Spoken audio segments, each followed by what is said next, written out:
Thank you, Lascar Hirlock, and I'd like to thank the Minister for coming into the House. I know of his personal commitment to equality. I know his personal commitment to this issue. I'd like to acknowledge all those who have campaigned over the last number of weeks, months, indeed years, for this legislation for the recognition of Irish Sign Language for the deaf community. The pupils from Bishopstown Community School who are here today, and who I have visited schools in Bishopstown, and Councillor Mary Shields has brought me around to many of them over the last while. And also we have even students from Our Lady of Lourdes, New Ross, who have been supporting this legislation and lobbying, as all active citizens should, their public representatives on this important issue. But mostly I'd like to welcome the members of the Irish Deaf Society and the members of the deaf community to their Parliament. This bill that we're putting forward, as was spoken about on a number of occasions, but this bill we will dedicate to the memory of the McCarthy brothers, who were Kerrymen living in Dublin, who died in tragic circumstances, isolated in their own community. I think we would agree with the wording of the Joint Committee on Justice and Equality, where it said that they suffered extreme marginalisation, as do many members of the deaf community. But the best example of extreme marginalisation for the deaf community is given in this anecdote, where when their advocacy funding was cut, they received a letter which informed them that they could call the department to discuss the issue. I had to call the department and inform the department that, in fact, the members of the deaf community could not call them. And with much embarrassment, they said that they could write to them. But while that is an issue of how the advocacy funding was cut, the issue of access to their own parliament and the fact that they could not access their own parliament like any other citizen because of the lack of legislation giving equal rights is a more stark example of the reason for the necessity for this bill. When the advocacy funding was cut, we decided we would organise a protest, but not a protest outside, but a protest inside. Needless to say, it was a silent protest, and we asked that the members of the deaf community be allowed into the public gallery of Dáil Éireann, their parliament, and that sign language interpreters would be in the Dáil chamber to let them understand what was going on. We were told that that was not possible. They can do it in the Senate. We were told that the members of the deaf community could go to the audio-visual room away from the Parliament, and there would be interpreters accommodated for them there. Nothing screams inequality than the fact that you can't go to your own Parliament to understand what is going on. After I leaked this to the papers, it's no secret that I do that from time to time, it became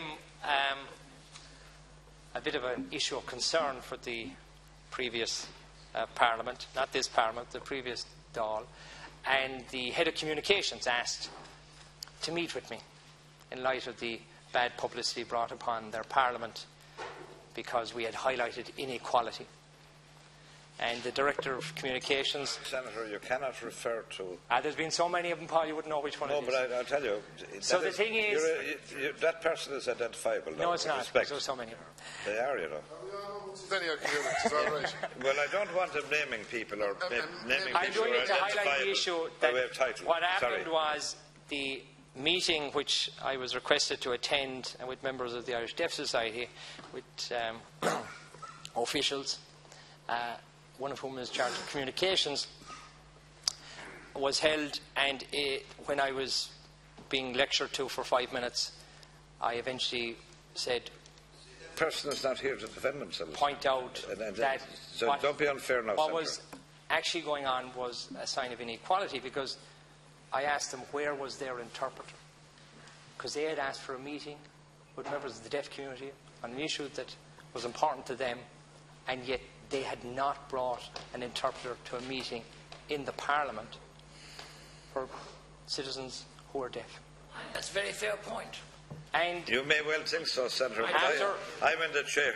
After 5 minutes of getting a lecture, I pointed out that they had no interpreter and that the only person who could understand what they were saying was me. I had left the interpreter outside the door to make the point that in the Irish Parliament, citizens are not equal.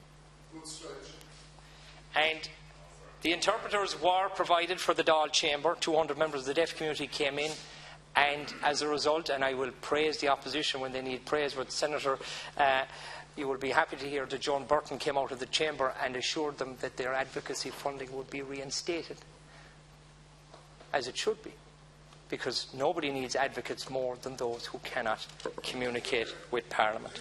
So that is a stark example, if it was needed, of the gross marginalisation, extreme marginalisation of the deaf community.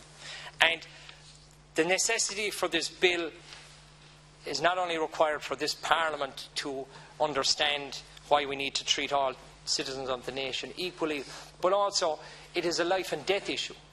Because while we have procedures of sorts in our accident and emergencies, and when members of the deaf community are dealing with the health services, there is no requirement for them to have it.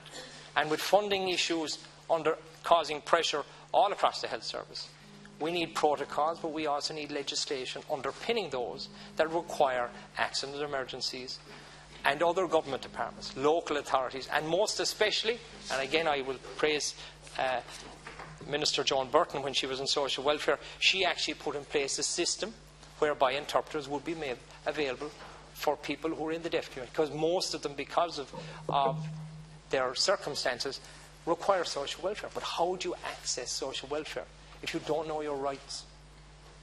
And that's why that is important. But that is because of the actions of a particular minister.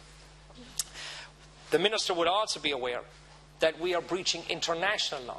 Under the Good Friday Agreement, Ulster Scots, Irish Sign Language, British Sign Language are accommodated for in the Good Friday Agreement. In Northern Ireland, both Irish Sign Language and British Sign Language have legislative underpinning, and people have rights in relation to communicating with the state when they're using either Irish Sign Language, whether they're using British Sign Language, the Irish language, English or Ulster Scots. And yet, down here, we have ignored the international agreement we have signed up for, ignored the Good Friday Agreement, and we do not recognise Irish Sign Language, even though we said we would put a legislative footing for it in the Good Friday Agreement.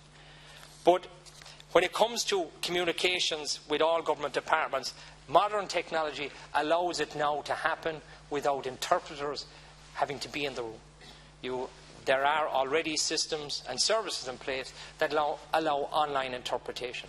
So whether a member of the deaf community is going in to interact with Kerry County Council, you don't have to have an interpreter in the room.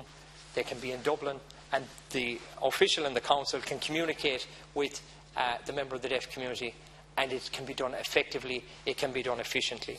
But I know this minister is committed to this cause. This is not an easy issue, because it involves, and this bill also brings in the Department of Communications and RTE, our national broadcaster, who again is a great example of why it needs a legislative footing.